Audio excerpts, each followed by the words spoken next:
and those watching back. I did a blog this morning. I just thought I'd do it into a periscope, really. And what it is, it's a bit of my experience and understanding from things that have happened throughout my career to date. And I think these things are quite important. It's the 3Ps. So the most important 3Ps in any business, really. So as always, I like to keep things simple and easy to understand and easy to implement. So anyway, I'll start off. We've got a couple of people viewing, but people might watch it later. Anyway, here we go.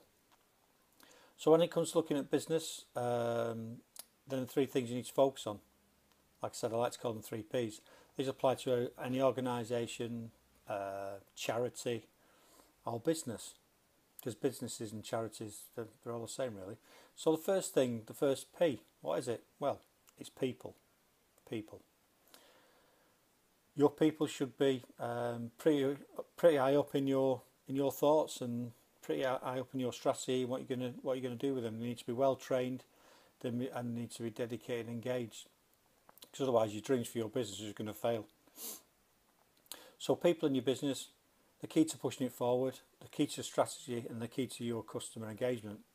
I've seen it loads of times when I go to companies and they're just seen as assets or human resources. So they're more than resources like a computer, a vehicle or a machine. And all too often we pigeonhole them into widgets per hour, sales figures per day and things like that. Now I'm not saying that we shouldn't measure things, far from it, because I firmly believe in measuring things and numbers and KPIs. I think they're fantastic. But if we just focus on those numbers solely, then we dilute what those people are doing for us and their effectiveness, really. So it's vital to interact with your team, and it's vital to motivate your team. And importantly, it's to understand, I won't go into too much of that detail at the minute, but different generations have different desires and needs and wants and view the world differently. So have a look at, there's lots of literature out there on Generation X, Generation Y, Generation Z, and coming up obviously we'll be getting into the new generations, the young people come through today. People want to work more remotely, work from home and be in charge of their own destiny. So what you've got to also think about is what makes you motivated to get up in the morning and on a cold winter's day and go into your business. And you need to try and install that into your people. What's going to make them motivated? And it's not always money. It's not always about the money. It's the way they feel, the way they're valued. So have a look at that and see how your people are working. So make your people as important as your customers. So second P is process. So processes in every business are vital. And when they're not updated, case and efficiency and quality output at its best are lucky if you achieve them. You know, if you get good results, a lot of times it's just down through luck because your processes. And what I've observed and what I found interesting is, like a lot of businesses start, might be one or two people, a business owner and a partner and, you know, family and friends or whatever. There'll be one or two people that are in that business.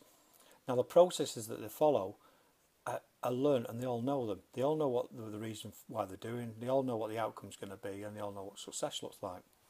And it's in their heads. It's all in their heads because they know they've learnt it and they've evolved it, and that's great and it works. But as soon as your business starts to evolve and start to develop, and you take more customers on, and you start bringing new products out, or you start bringing more people into it, then the process can get lost. And people don't tend to review the process until they start having problems and they start coming against issues. Quality might start to go down, they might start losing customers. Something will happen, and I think that something's not quite right here. And it's because you've evolved and you've not looked at your processes because you never needed them in the first place. But at a certain point in any business life cycle, you need processes and you need to review the processes. So what I tend to do when I go into businesses, that's one of the first areas I go to. I go down to ground level, I go to the people that are working, doing the jobs, whichever department it'll be, and try to understand what their view of the world is and what their view of the processes are. And what I find quite amusing sometimes, and this is part of the problem, is you'll ask people in the same departments to explain the process and what they're supposed to be doing. And they'll come up with different answers. And there'll be gaps in the process, And that's where I find in some of the projects I've done, there's been issues. For example, I went into one company where their stock was out, and they couldn't understand why the stock was out. They wasn't sure if they was having shrinkage or theft, as we like to call it. But what it was the process, and the process of stock counting was wrong, and they were double counting things and putting things back in that were already on the system. So quite quickly you can go in, redo a process that everybody fully understands, and that issue disappears. And it's quite powerful. So processes, don't knock them. You map them out. I like to go and map a day in the life. So what happens from the start of the day to the end of the day? And if it's a very complex business, then you have to have specific workshops within the business for the different departments. But you can have a high level overview of the flow from customer entry, customer order entry, where it comes from, and how it ends to the end customer, as an example. But in between that, there's all different interactions from different people. So they're quite powerful, but remapping and re-looking at processes is pretty vital. So when was the last time you looked at your processes? Have a look at them. Go down to your top shop floor or whatever it is, into your sales room, and ask the people what the processes is. And if you've done your job right and the business has done its job right, then everyone will know, and they'll all be saying the same thing. But you might find you've got some gaps there. You might just need to retweak some of your processes.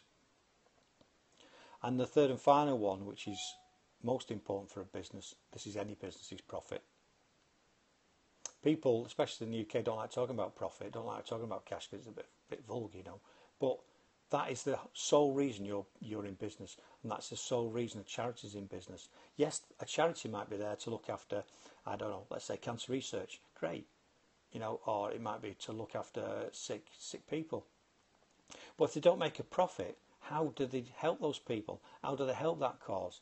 And if your business doesn't make a profit, how do you carry on? How do you carry on growing? How do you carry on doing what you're doing? Because if you're not making a profit, you're not a business. You're not in business.